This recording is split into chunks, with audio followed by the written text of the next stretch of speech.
Sabay-sabay natin alamin ang mga kaganapan na nangyayari sa ating bansa.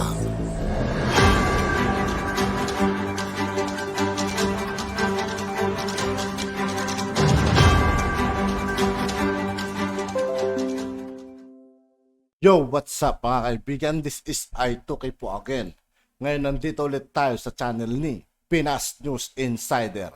Dito ulit tayo magbibigay ng komento at reaksyon, kaya samahan niyo ako guys. Let's go!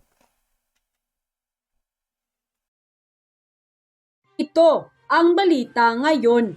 Trending ngayon sa social media. Good news! President Bongbong Marcos Jr. pinangunahan ng grand opening ng new Terminal Clark. Malaki ang matutulong nito upang ma-decongest o mapaluwag ang NAIA o Ninoy Aquino International Airport sa Metro Manila. Ang 110,000 square meter na bagong terminal ng Clark International Airport ay may design capacity na 8 million passenger kada taon. Itinuturing itong world-class new terminal noong 2020 sa gitna ng pandemic ayon sa Pangulo. Nabukas ang Pilipinas para sa mga nais bumisita at magnegosyo. Another point that and the reason why we consider today and this ribbon cutting and opening very, very important is that it is, as was mentioned earlier, it is a signal to the world that we are open for business. It is the message that we tried to carry when we were in New York. Outside of the United Nations, we met with many businessmen. Samantala, sa iba pang balita, parang pinipit na luya si RISA. Nanibago ang marami sa ating mga kababayan sa napanood na Senate hearing kamakailan, kung saan tila napatameme si Senator Risa Hontiveros nang harapin siya ng Deputy Secretary at Vice President Sara Duterte Carpio para sa Department of Education National Budget 2023. Tila bait-baitan raw ang minority senator matapos ang di umano'y deliberation at katanungan na ibinato nito kay Vice President Sara Duterte na agad namang sinagot ng kagalang-galang na Deputy Secretary. Tila napuno ng katahimikan ang nasabing Senate hearing kung saan walang pinalagpas ang Vice President at sinagot ang lahat ng di umano'y katanungan at pagtutol ni Hontiveros. Narito ang viral video kung saan tila pinutakti ng samut-saring komento ng marami sa ating mga kababayan. At sabi pa nila na tila bakit daw umurong ang buntot ng matapang na minority leader na si Senadora Risa Hontiveros matapos makaharap ang Vice President na si VP Inday Sara Duterte. Narito ang viral video. And on a final note on this one, I recall during the SONA that the Secretary wore a Bagobo Tagabawa dress to raise public awareness on the plight of indigenous communities caught in armed conflicts. And knowing the Secretary's advocacy for peace and order, I would like to ask if DepEd, by way of affirmative action, might voluntarily realign its confidential fund to fully restore the budget cut on the IP education program. Or as a prior question, Sec, para saan po ba yung confidential fund? Yes, for our confidential funds, this is based on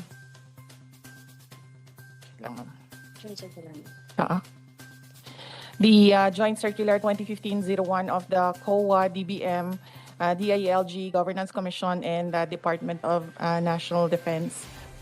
And the use for this confidential funds is expenses pertaining or related to surveillance activities in civilian government agencies that are intended to support the mandate or operations of the agency, particularly those listed in 4.8 of the Joint Circular. And that is the purchase of information necessary for the formulation and implementation of programs, activities, and projects relevant to the national security and peace and order, rental of transport vehicles related to confidential activities, rentals and incidental expenses related to the maintenance of safe houses, purchase or rental of supplies, materials, and equipment for confidential operations that cannot be done through regular procedure without compromising the information gathering activity concerned payment of rewards to informers, non-employee of concerned government agency subject to the following conditions of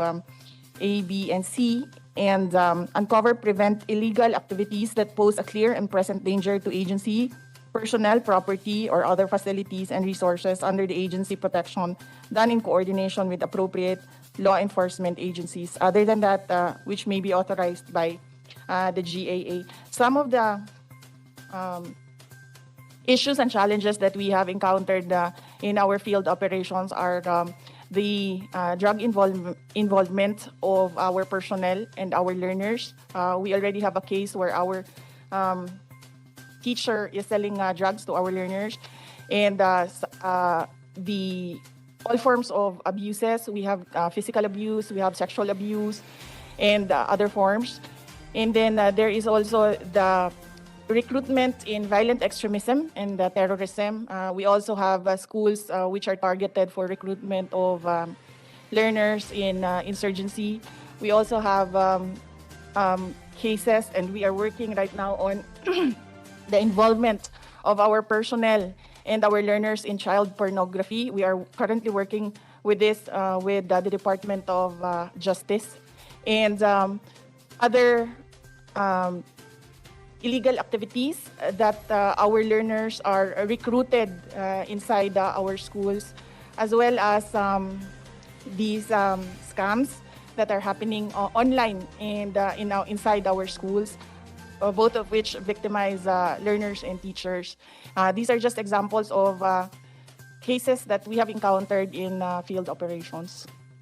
Well, daghang salamat, Sec. I will return to my earlier question about realigning to restore fully the budget cut on the IP education program. But I do just feel the need, Madam Chair, to make of record na yung subject activities in the joint circular, parang mas bagay po, honestly, mas bagay pang confidential and intelligence funds for our existing national security, national defense, law enforcement, even women and children protection bodies, governmental bodies and programs. So just for the record on that, Madam Chair.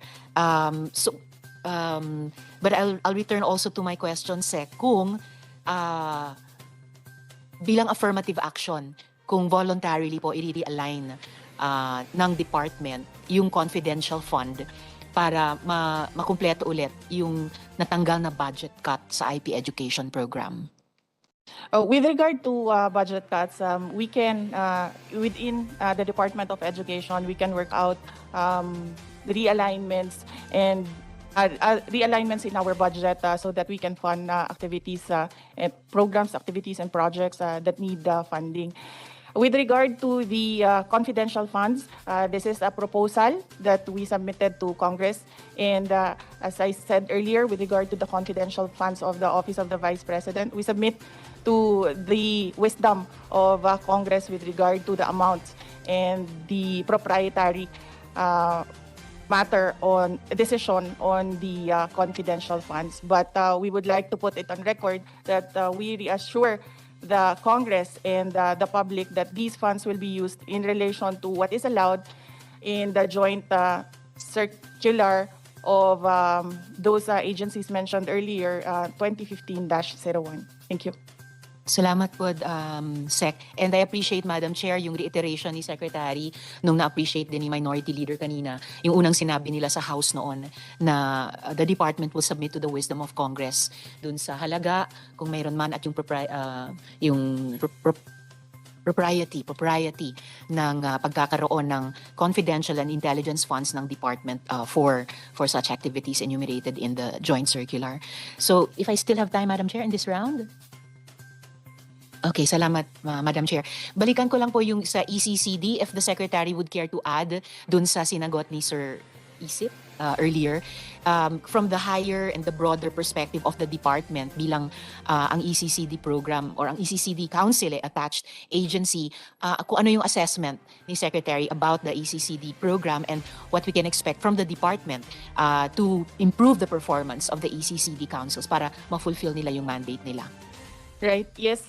We already, after his question and answer earlier, we talked to Director Isip, and we asked him what is the problem with their procurement, and he made us understand that the problem is that they don't have an executive director in their council right now because their previous ED was coterminous with the appointing authority from the previous administration, and there is a pending paper application from the same executive director that is lodged with the office of the vice president, and we committed to him that we will.